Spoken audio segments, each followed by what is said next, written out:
오늘 24장은 아브라함의 아들인 이삭이 그의 아내가 되는 리브가 며느리감을 만나서 결혼하게 되는 이야기가 24장의 이야기입니다.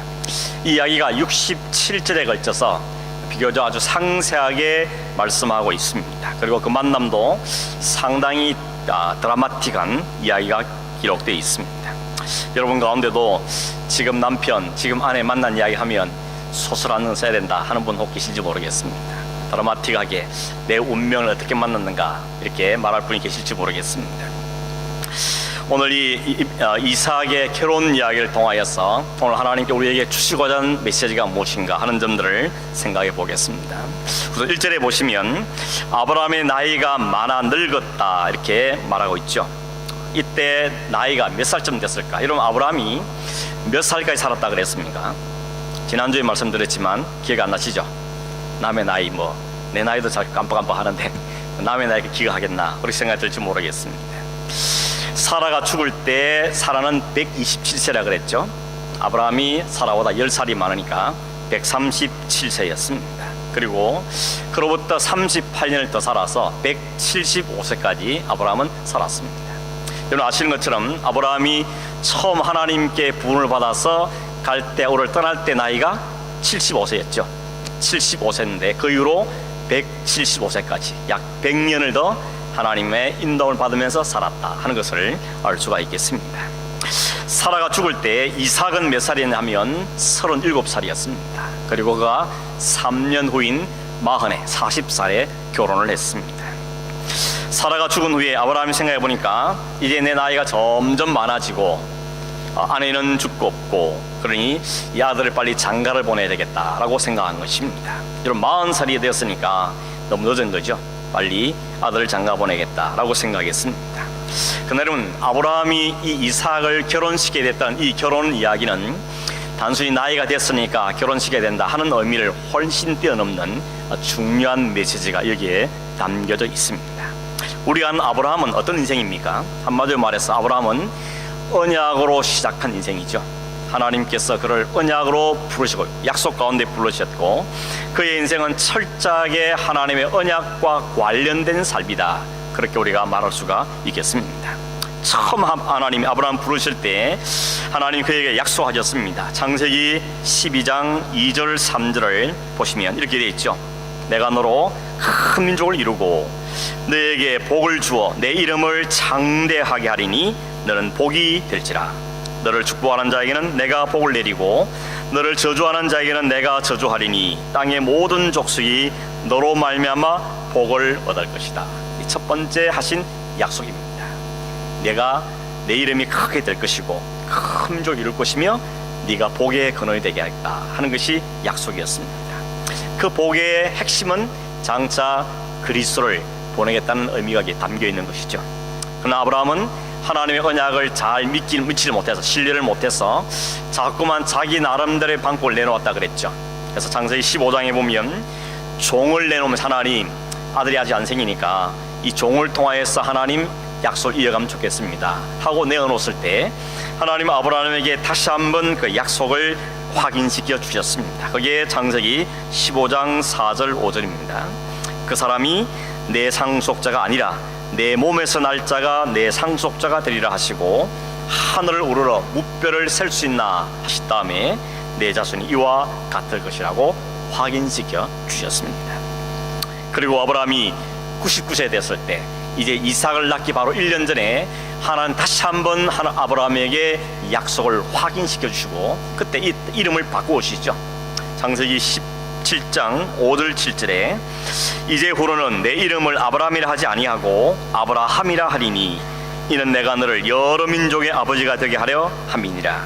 내가 너로 심히 번성하게 하리니 내가 네게서 민족들이 나게 하며 왕들이 내게로부터 나오리라. 내가 내 언약을 나와 너 및 내 대대 후손 사이에 세워서 영원한 언약을 삼고 너와 내 후손의 하나님이 되리라. 하나님은 처음부터 지금까지 아브라함을 약속의 사람으로 언약의 사람으로 이끌어 오셨습니다. 아브라함도 이제 많은 세월을 통하여서 내 인생은 하나님의 언약에 철저하게 매여 사는 인생이구나 하는 것을 분명하게 깨닫게 된 것입니다. 그러므로 이제 나이도 많아졌고 아내도 죽었으니 아들을 결혼시켜야 되겠다 말하지만 사실 거기에는 뭐가 들어있는 겁니까? 하나님의 언약은 계속돼야 하기 때문에 이 아들을 통하여서 하나님의 언약이 이어져야 되기 때문에 이 아들 빨리 결혼을 시켜야 되겠구나 라고 생각을 한 것입니다. 그냥 단순히 나이 들으시니 장가 보내야지 그런 의미를 넘어서 하나님 내게 주신 그 언약이 이제는 나의 다음 세대로 흘러가야 되겠는데, 그러려면 아들이 장가를 가고 또 아들을 낳아서 그 아들을 통하여서 하나님의 약속이 이어져야 되겠다라고 생각을 한 것입니다. 근데 아브라함이 그 아들 이삭의 아내를 어디서 구하라 그러죠? 자기가 지금 살고 있는 가나안 땅 말고 자기 고향 땅에서 그 며느리감을 선택해 오라고 하는 것입니다. 그래서 2절에 보면 자기 집의 모든 소유를 맡은 늙은 종에게 이 사명을 맡겼다 그랬습니다. 나이가 많다는 정도의 의미가 아니고 가장 지혜롭고 가장 권위가 있고 가장 믿을 만한 종에게 이 일을 맡겼다는 겁니다. 근데 참 이상한 행동을 하나 했습니다. 보내기 전에 그 종을 불러다가는 말하기를 내 허벅지 밑에 네 손을 넣어라 이렇게 말합니다. 내 허벅지 밑에 네 손을 넣어라. 좀 이게 모양이 별로 안 좋지 않습니까? 좀 민망한 장면인 것입니다. 왜 이런 행동을 했는가 하면 고대에는 너무 중요한 약속, 반드시 지켜야 될 약속, 꼭 해야 될 약속을 할 때는 허벅지 아래에 손을 넣는 것이 풍습이었다는 것입니다. 참고로 여러분 나중에 창세기 47장에 오면 야곱이 죽기 직전에 자기 아들 요셉을 불러다가 내가 너한테 꼭 부탁할 게 있는데 내가 죽거든 나를 여기 애굽 땅에 묻지 말고 내 뼈를 잘 간직해 두었다가 내 뼈를 내 아버지 내 할아버지가 죽은 묻힌 거기에다가 내 뼈를 묻어달라라고 부탁하는 장면이 나옵니다. 그때도 야곱이 그 요셉에게 말하기를 내 손을 내 허벅지 아래에 넣고 맹세하라고 이야기합니다. 그만큼 이 행위는 정말 중요한 약속, 이건 생명같이 지켜야 될 약속, 그걸 맺을 때 이런 행동을 했다는 것을 알 수가 있는 것입니다. 더군다나 아브라함은 이 이야기를 하면서 이렇게 말하죠. 하늘의 하나님, 땅의 하나님 이름으로 내게 맹세하라고 그럽니다. 여러분 하나님의 이름을 갖고 맹세하러 말하는 것을 보면 이 약속이 얼마나 소중한 것인지 이 것을 그만큼 중요한 일이라는 것을 우리가 알 수가 있는 것입니다. 그럼 왜 아브라함이 그냥 살고 있는 땅에서 이쁜 처자를 골라서 그냥 며느리를 삼으면 될 텐데 굳이 고향에 있는 친족 가운데 며느리감을 선택하라고 했을까? 어떤 분은 이걸 보면서 그래 믿음의 사람은 믿음 있는 사람을 선택해야 되는 것이다 라고 말하기도 하는데, 물론 그 말이 맞지만 우리가 신앙생활 때 혹은 결혼해서 가장 중요한 조건은 무엇보다도 믿음이겠죠. 그러나 여기 본문에서는 꼭 그렇게 말하기는 좀 어렵습니다. 왜냐하면 아브라함이 나왔던 땅 어떤 땅이었습니까? 우상이 가득한 도시였습니다. 아브라함의 아버지도 우상 만드는 사람이었죠. 그러니 그 땅에서 단순히 며느리감 찾으라는 것은 꼭 믿음의 집에 선택해라, 꼭 그걸 이야기하는 건 아니라는 걸 알 수 있습니다. 그럼 뭡니까? 뭐 때문에 굳이 아브라함은 고향에 가서 며느리감을 선택하라 했냐는 것입니다. 그것은 아브라함이 자기의 삶을 잘 돌아보고 한 이야기입니다. 내가 우상 가득한 도시에 살던 나를 하나님이 불러내셔서 하나님 나를 이끌어 오셨고 나를 약속의 사람으로 하나님의 백성으로 만든 그 사실을 기억하면서 이제 그 언약이 흘러가야 되는데 역시 그도 나와 같은 과정들을 겪게 하겠다는 것이 하나님의 아브라함의 생각이었던 것입니다. 여러분 이것은 우리의 구원과도 마찬가지입니다. 하나님께서 세상 가운데 있는 우리를 선택하고 불러내셔서 하나님 백성, 하나님 민족으로 삼으신 것입니다. 이 일들을 여기에서도 엿볼 수가 있는 것이죠. 우리가 알고 보는 것처럼 아브라함이 처음부터 믿음 가진 사람은 아니었죠. 믿음 있는 사람은 아니었습니다. 그러나 하나님이 선택하셨고 불러내셨고 오랜 세월 동안 그에게 믿음을 집어넣어 주시고 성장시켜서 이제 믿음의 조상으로 만들어 오신 것입니다. 그리고는 그에게 약속의 백성, 약속의 민족을 그에게 약속해 주셨습니다.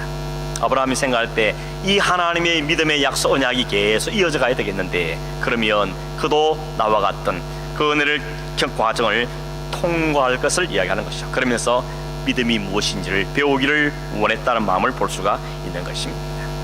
이 모든 과정을 통틀어서 보면 하나님께서 이 주도권을 가지고 이 일을 이끌고 계시다는 것을 알 수가 있습니다. 여러분 이삭이 태어난 것이 누구의 약속이었죠? 하나님이 그에게 정하신 때에 주시겠다고 약속하셨고, 하나님 정하신 때가 되었을 때 그에게 아들 이삭을 주셨던 것입니다.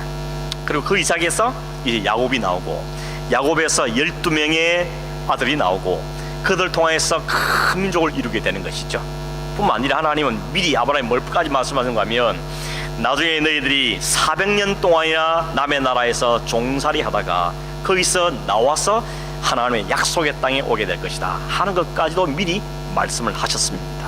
뭘 말해줍니까? 모든 것이 하나님의 계획 가운데 있는 일이라는 것입니다.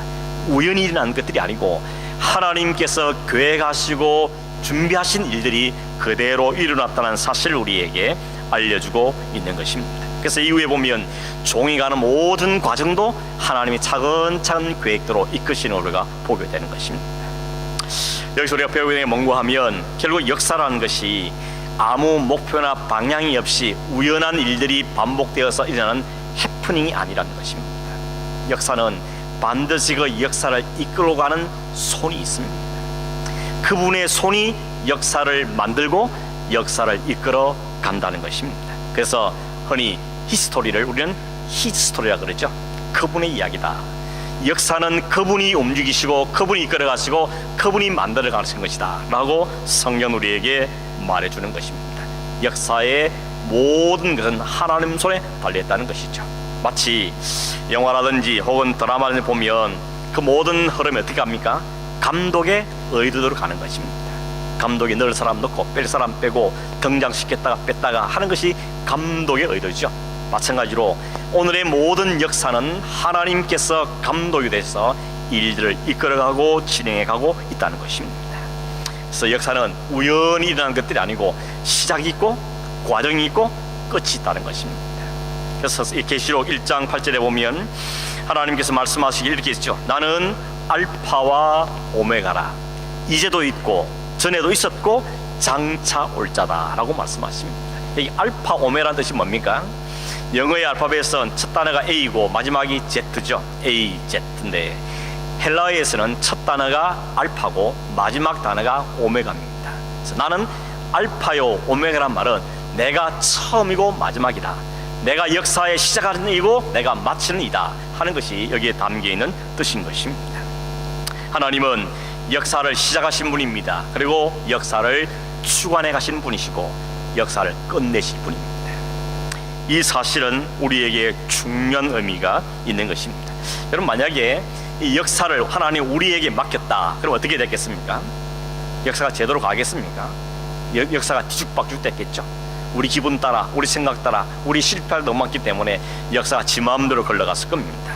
그러나 하나님께서 역사를 우리에게 맡기신 게 아니고 하나님 처음부터까지 꼭 붙잡으시고 그 역사를 주관해 가신다는 것이 훨씬 안전한 것입니다. 어떤 분은 그런 말 하죠. 왜 내 인생을 하나님 마음대로 끌고 가냐, 나는 그런 하나님은 싫다, 이렇게 말한 분이 계신지 모르겠습니다. 여러분, 그건 우리가 아직 뭘 모르는 거죠. 내가 내 인생 그냥 이끌어가도 놔두면 내 인생은 엉망진창이 되는 것입니다. 내가 나를 잘 알지 않습니까? 우리는 흔히 하나님 왜 나를 끌고 가냐, 내가 따라가야지 싶지만 하나님 우리를 끌고 가는 게 안전한 것입니다. 그게 확실한 것입니다. 만약에 우리의 구원도 우리에 달려있다면, 내가 믿고 싶어서 믿게 된다면 우리는 구원받기가 걸린 사람들입니다. 하나님이 처음부터 정하시고 때가 돼서 우리를 부르시고 하나님의 계획대로 이끌어 가실 때 잘 순종해 가는 것이 훨씬 안전한 것입니다. 그래서 여러분, 우리가 왜 나보다 탁월한 사람에게 우리의 인생을 맡깁니까? 우리의 돈을 왜 맡기고 우리의 시간을 왜 맡깁니까? 그분이 내 인생을 잘 설계를 알기 때문에 맡기는 것이죠. 마찬가지로 하나님께서 우리의 처음부터 마지막을 알고 계시고 그 장을 다 아시기 때문에 하나님이 우리의 인생을 이끌어가는 것이 가장 안전한 것입니다. 여러분, 너무 뻗팅기지 마세요. 하나님이 이끌어 가실 때 잘 순종하는 것이 우리의 진짜 복이고 우리를 훨씬 안전하고 나중에 하나님께 박수를 칠 일들인 것입니다.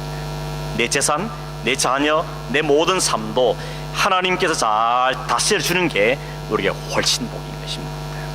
하나님께 버팅겨봐야 그 인생이 어렵게 될 수밖에 없는 것이죠. 그런데 오늘도 많은 사람들이 뭐라 그럽니까? 내가 세상의 주인 돼 보겠다는 것입니다.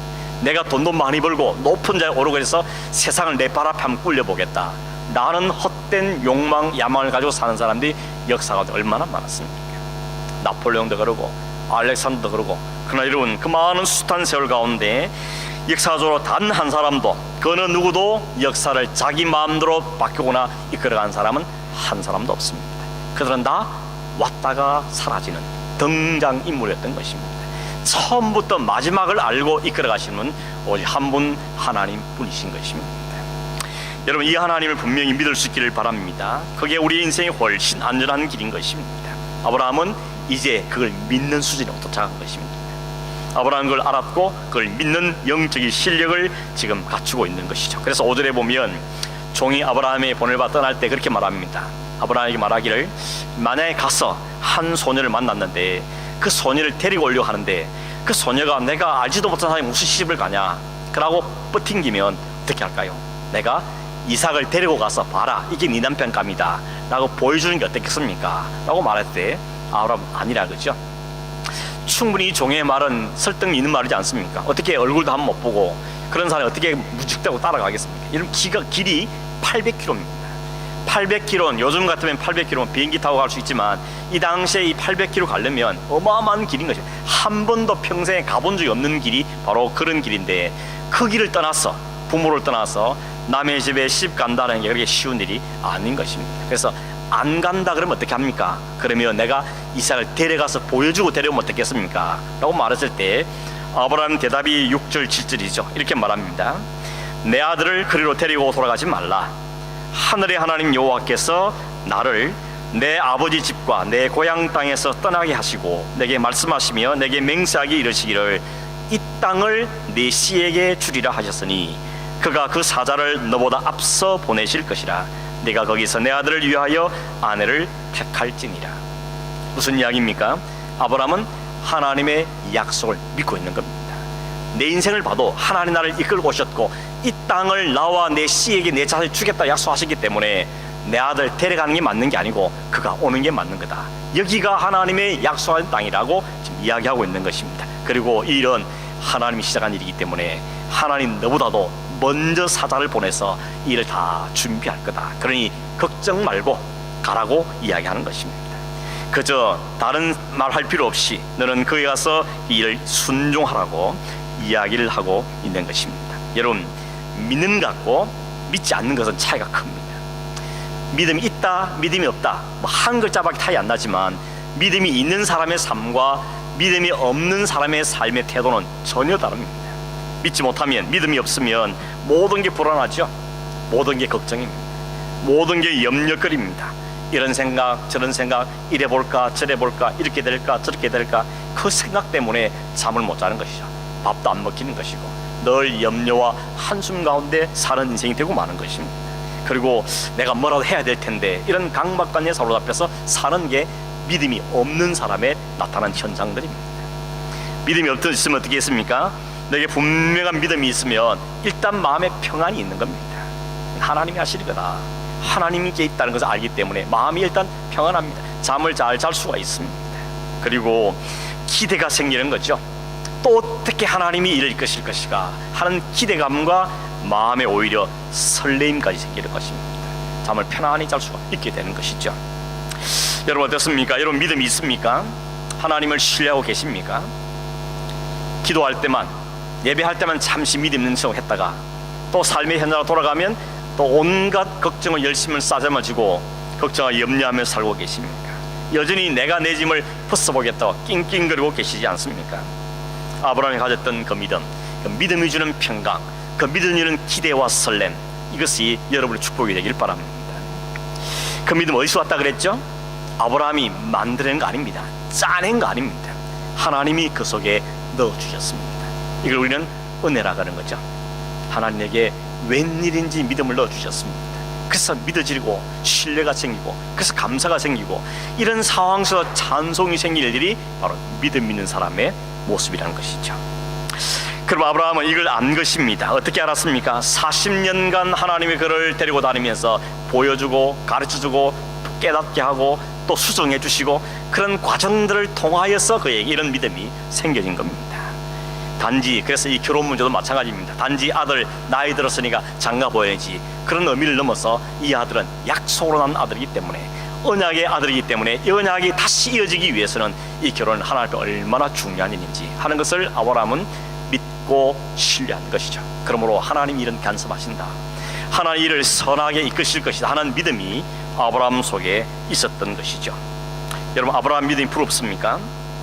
너무 부러워하지 말 것은 하나님께서 오늘 이 아브라함 우리에게 샘플로 보여주는 것입니다. 아브라함은 이 소믿음을 가졌지, 너희들은 부럽지, 그게 목적이 아니고 아브라함은 우리에게 샘플로 보이시면서 그 깡 믿음도 없던 그 천국에 살던 아브라함을 이렇게 우뚝 믿음의 사람을 세우신 그 하나님을 신뢰하라는 것입니다. 하나님이 아브라함을 아브라함 만든 것처럼 오늘 우리도 하나님의 백성, 하나님의 사람으로 만들어 가신다는 것을 오늘 우리에게 또 성경을 통해 우리에게 약속하고 확인시켜주고 있는 것입니다. 또 배우고 또 확인하고 또 깨달아 우리에게 주시는 것입니다. 그러므로 오늘 본문에 나타나는 이삭의 결혼 이야기는 단순히 이삭이 결혼했다, 아내를 얻었다, 어떻게 드라마틱하게 아내를 얻었냐, 그게 포커스가 아니라는 것입니다. 여기는 중요한 단어가 담겨 있습니다. 하나님의 언약, 하나님의 약속, 하나님의 하실 일에 대한 약속이 여기에 담겨져 있는 것이죠. 그리고 이런 하나님이 준비하시고 일을 해가신다는 것입니다. 조금 뒤로 거슬러가서 22장에서 우리는 아브라함이 하나님 말씀에 순종해서 자기 아들을 번제로 바치기 위해서 칼을 뽑아 들었을 때 하나님 너무 다급하게 아브라함을 말리셨죠. 그리고는 너 그 아들 말고 내가 준비한 숫양을 가지고 번제를 드려라. 그래서 보니까 수장이 있었습니다. 그 수장을 가지고 하나님께 제사를 드렸습니다. 그러고 났더니 하나님이 아브라함에게 다시 한번 약속을 확인시켜 주시죠. 그게 창세기 22장 17절인데 내가 네게 큰 복을 주고 내 씨가 크게 번성하여 하늘의 별과 같고 바닷가의 모래와 같게 하리니 내 씨가 그 대적의 성문을 차지하리라. 이 마지막 부분이 중요합니다. 내 씨가 대적의 성문을 차지할 것이다. 이 말은 너의 후손이 장차 어디를 가든지 그 원수 대적을 다 물리치고 그 땅을 차지할 것이라는 승리한 보장의 말씀입니다. 그러나 나아가서 이 말씀은 앞에서 말했던 하나님이 아담에게 주셨던 그 언약의 연장성산에 있는 겁니다. 하나님 아담이 뭐라 그랬습니까? 장차 여자의 후손이 뱀의 후손의 머리를 완전히 밟고 승리를 너에게 안겨다 줄 거다 라는 말씀을 주셨는데 그 말씀에 이어서 연장선 하나님이 지금 말씀하고 있는 것이죠. 여기 말한 여자의 후손이 아브라함의 후손이기도 하지만 더 나아가서는 하나님의 약속의 언약의 자손인 예수 그리스도를 말하고 있는 것이죠. 그 여자의 후손 예수 오시면 세상의 모든 사탄의 실을 다 괴멸시키고 다 박살내버리고 하나님 우리에게 온전한 승리를 주실 것이라는 것을 여기에 다시 한번 확인시켜주고 있는 것입니다. 그 언약은 이삭을 통하여서, 야곱을 통하여서, 다윗을 통하여서, 그리스도를 통하여서 이 언약은 계속해서 이어져 갈 것을 지금 말씀하고 있는 것이고 장차는 아브라함의 후손인 자손인 믿음의 자손인 오늘 성도, 오늘 교회가 이룰 승리까지도 말씀하는 것으로 이 안에 다 내포가 되어 있는 것입니다. 일은 누가 한다고요? 하나님이 하신다. 그래서 아브라함이 이 땅을 여호와 이레라 부르던 것입니다. 하나님이 준비하신다, 하나님이 하신다, 하나님이 이루신다는 것을 그는 이해를 한 것이죠. 그러므로 아브라함은 자기 아들 보면서 그냥 내 새끼가 아니고 하나님의 언약의 자손, 하나님의 언약을 이어갈 백성이라고 그는 믿음의 눈으로 바라보았던 것입니다. 오늘 여러분 우리의 자녀를 그런 눈으로 보아야 되는 것입니다. 그저 내 아들, 내 딸 좋은 데 집 보내야지, 좋은 데 장가 보내야지, 그 정도 의미가 아니고 하나님의 언약이 이어져갈 백성이고 하나님의 약속을 이어갈 하나님의 아들, 하나님의 딸들이라는 것을 우리는 볼 수 있어야 되는 것입니다.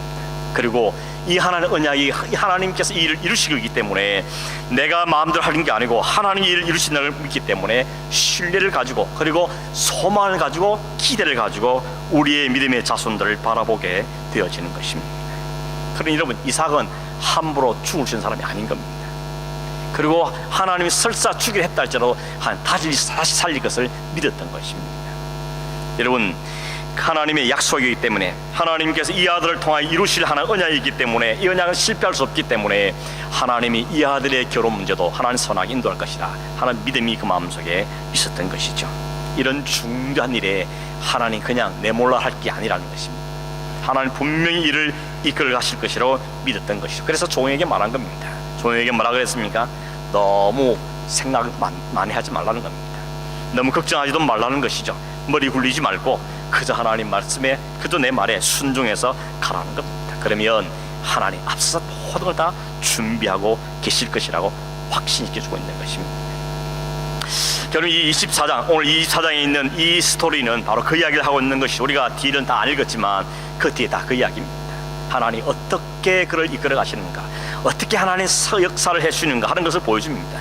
어떻게 그 종을 인도해가며 그 종이 하나님께 기도한 거 어떻게 딱 맞춰서 인도해 가시는지, 하나님이 하나님의 언약을 위해서 얼마나 열심을 가지고 일을 이루시는가 하는 전 것을 보여주는 게 24장의 스토리인 것입니다. 결국 이삭의 결혼의 포커스는 이삭만의 결혼 문제가 아니고 하나님의 언약과 그 하나님의 언약을 성실하게 지켜가시는 하나님의 신실하심을 보여주는 것이 이삭의 결혼이 담보하는 중요한 의미인 것입니다. 여러분, 10절에 보면 종이 아브라함의 말에 순종해서 고향까지 갔습니다. 저녁이 됐습니다. 우물가에 잠시 머물렀습니다. 근데 그 다음에는 어떻게 될까 고민이 됐죠.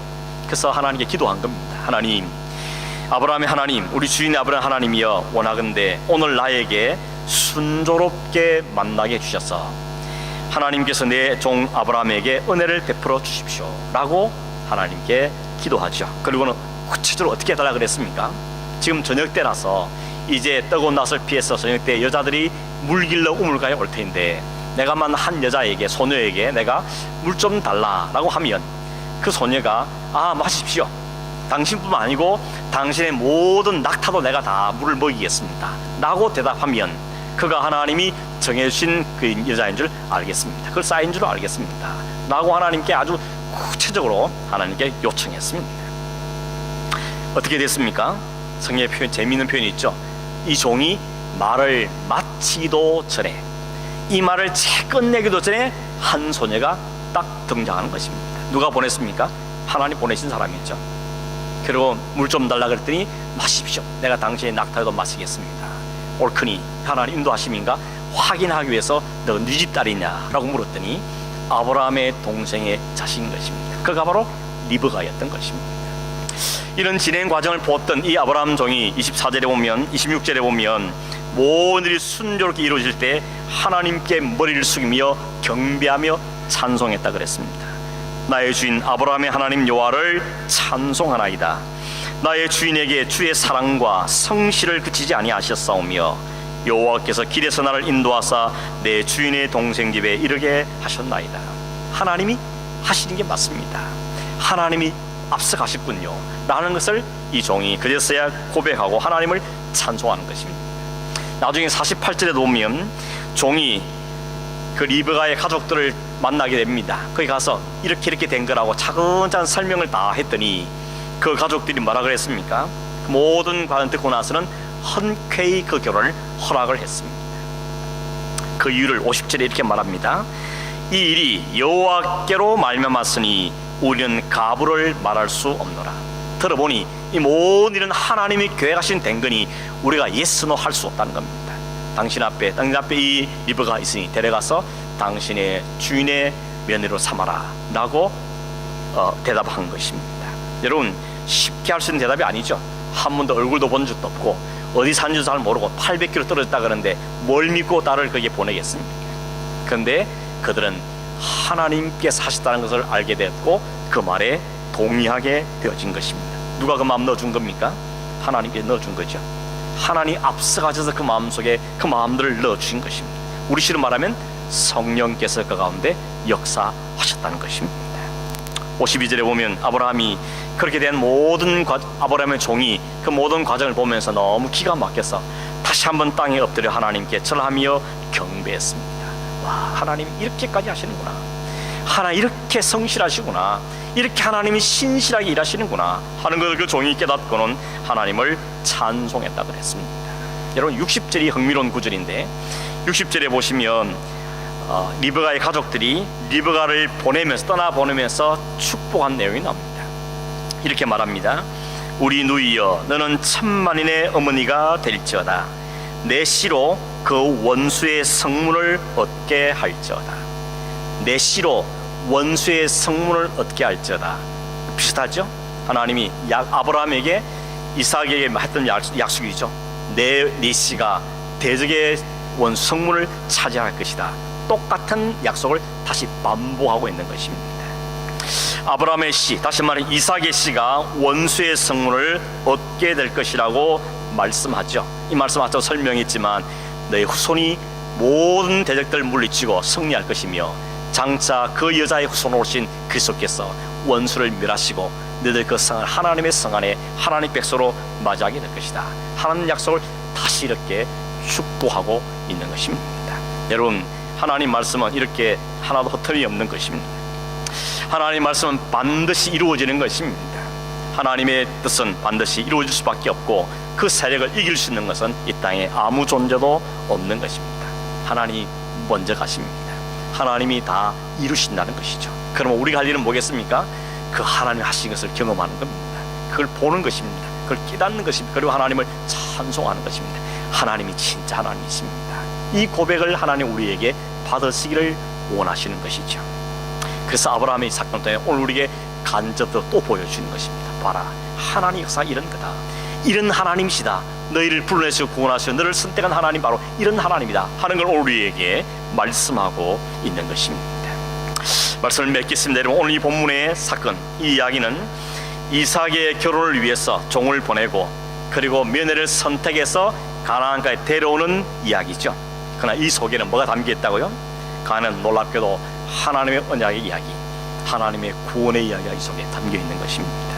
여러분 보십시오. 성부 하나님께서 성자 예수의 신부된 우리를 부르시기 위해서 성령의 역사를 통하여서 우리를 부르시며 우리를 하나님의 신부로, 그리스도의 신부로 삼아주신 이야기가 여기에 남겨져 있는 것입니다. 이런 하나님이 원래부터 계획하신 일이고 지금도 행하고 계신 일이며 이를 반드시 성취할 것을 우리에게 보여주고 있는 것이죠. 그 일이 아버지 하나님의 계획과 아들의 십자가와 성령의 역사로 이루어졌다는 것을 우리에게 보여주는 중요한 그림이 바로 오늘 이 성령의 그림인 것입니다.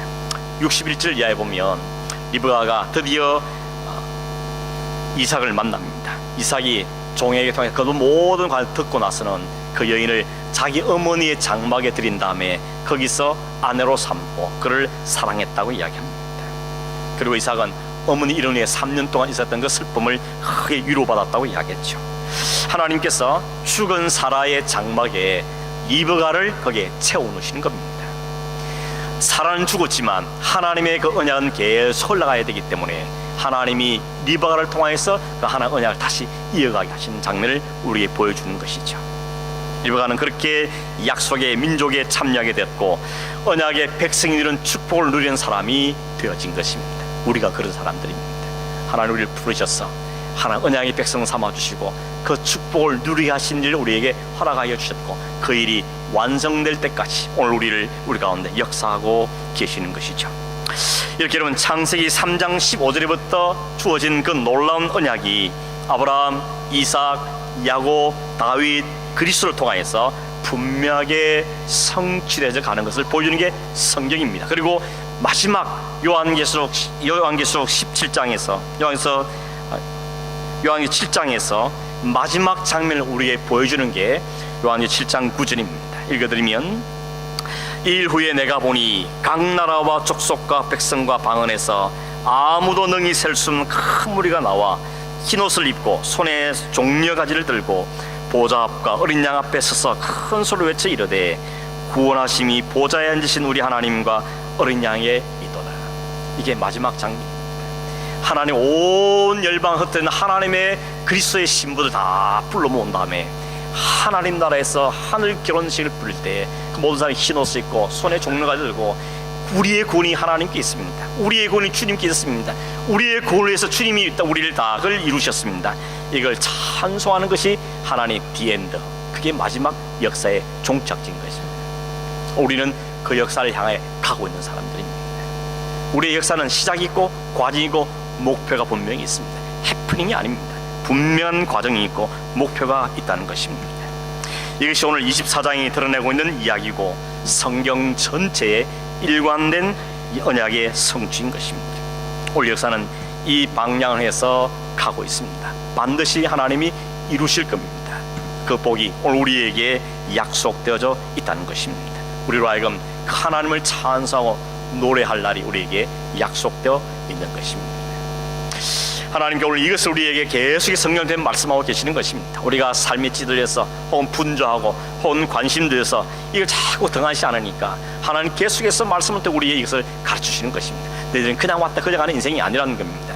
하나님 계획 속의 인생이고 하나님 반드시 이 역사를 이루심으로 너희에게 온 민족이 다 함께 그 하나님을 찬송하고 그 하나님을 고백하고 노래할 날이 있을 것이라고 우리에게 말씀하고 있는 것이죠. 그러면 우리에게 뭘 말합니까? 그는 이 땅에 사는 동안 너무 힘들어하지 말라는 것입니다. 좀 힘들어도, 좀 힘겨운 삶을 살더라도 낙심하지 말라는 것입니다. 마치 죽을 같은 마음이 들어도 하나님 죽여도 다시 살리신다는 것입니다. 하나님이 죽여서 그리스도와 함께 죽여서 다시 살리셔서 하나님 나라를 이루실 것을 우리에게 약속해주고 있는 것입니다.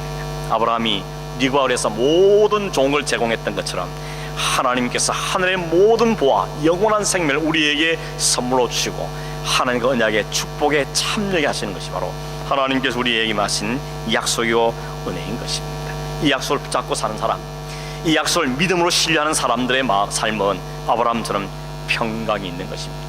기대감으로 사는 것입니다. 하나님 또 어떻게 이해할지 설렘으로 삶을 살아가게 되어지는 것입니다. 이 소망, 이 믿음, 이 설렘으로 우리의 삶을 살아가는 이 축복이 저와 여러분에게 늘 풍성하기를 주의 이름으로 축원합니다. 기도하겠습니다. 하나님 아버지, 오늘도 말씀을 통하여서 하나님의 관심, 하나님의 역사, 하나님 일하심 무엇인지 우리에게 보여주시며 오늘 우리가 이 소망을 품고 감사함으로 살 것을 우리에게 말씀해 주셔서 감사함을 드립니다. 하나님, 우리를 위해서 하늘보다 이 땅에 오셨을 뿐 아니라 우리 하나님 그리스도의 신부로 삼아주셨고 우리 그 약속을 이루어가신 삶의 과정을 살게 하신 하나님 감사합니다. 이 땅에 사는 동안에 부지런히 배우고 확인하고 깨닫고 소망을 가지며 그 약속에 참여한 하나님 백성으로 선택된 자들을 기뻐하며 즐거이 우리의 수준 삶을 살아가는 저희들이 되게 하여 주시옵소서. 환경과 여러 가지 것들에 우리가 짓누르지 않게 해주시옵시고 실망과 낙심에 잡히지 않게 하시고 하나님을 소망하며 믿음 가운데 우리의 삶을 묵묵히 성실하게 살아가는 소망 있는 목표가 있는 삶을 사는 우리 온 성도들 될 수 있도록 축복하여 주시옵소서. 그러하신 예수님의 이름으로 기도하옵나이다. 아멘.